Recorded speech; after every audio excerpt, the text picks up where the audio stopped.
Another courtroom in New York wrapping up in just the last hour and a half or so in the trial of Sam Bankman-Fried, the former king of crypto, after a pretty heated cross-examination from prosecutors today at that historic criminal fraud trial, with SBF, as he's known, testifying that he was proud of the success of the company when he was asked about promoting it on his own social media pages, even tweeting that FTX was fine just hours before its value went from $10 billion down to zero, right before its plunge. Sam Bankman-Fried also admitted to calling some customers dumb mother expletives in conversations and says he only called some of the shots as CEO. But former company leaders have told the court that it was SBF who was the mastermind behind the scheme to use customer money to pay for things like investments into a pricey condo in the Bahamas. Bankman-Fried has pleaded not guilty to a whole list of charges, including wire fraud and conspiracy. He's facing more than 100 years if he's convicted, and he's expected to be back on the stand tomorrow. Kate Rooney is joining us now live from outside court. It's been interesting to see, Kate, the prosecution essentially using SBF's own words against him, right? Because they're pointing to things he said that are very different than what he is saying now. In other words, SBF pre the fall of FTX sounds a lot different than SBF post.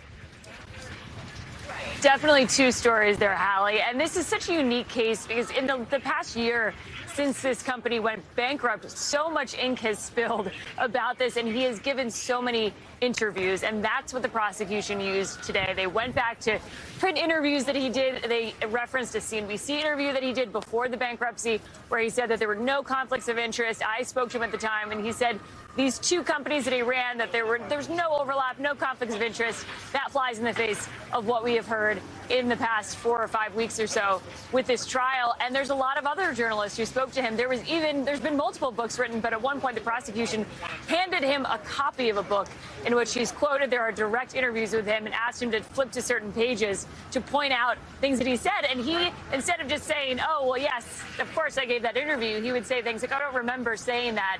Despite multiple articles being laid out, they talked about his time speaking in front of Congress, even the fact that he spoke under oath, and then his tweets. They kept coming back to the tweets where he was saying everything's fine, but behind the scenes, they had some evidence and sort of this Google metadata that showed that he had actually seen certain spreadsheets that showed that that was not the case, that they were missing billions of dollars. So really conflicting stories here, and it's very much his word versus some of the evidence we've seen, and then testimony from some of his other top executives that we've also gotten that contradicts, again, what he's saying on the stand.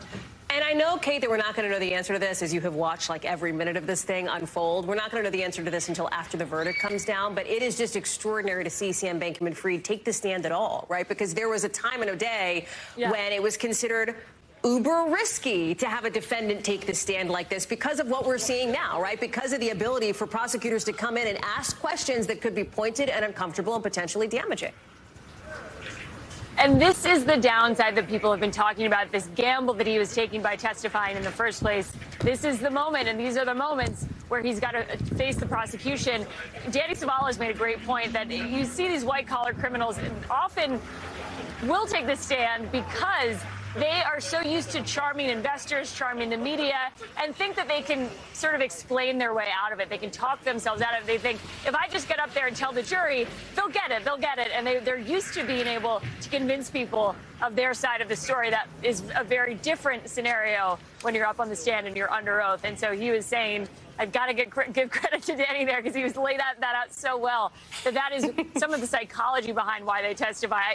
Again, defendants usually don't, but white-collar criminals do, according to Danny. He laid that out beautifully. But it's a fascinating case so far. And more to come for sure. Kate Rooney, we're glad to have you. Thank you for being on the show. Thanks for watching. Stay updated about breaking news and top stories on the NBC News app or follow us on social media.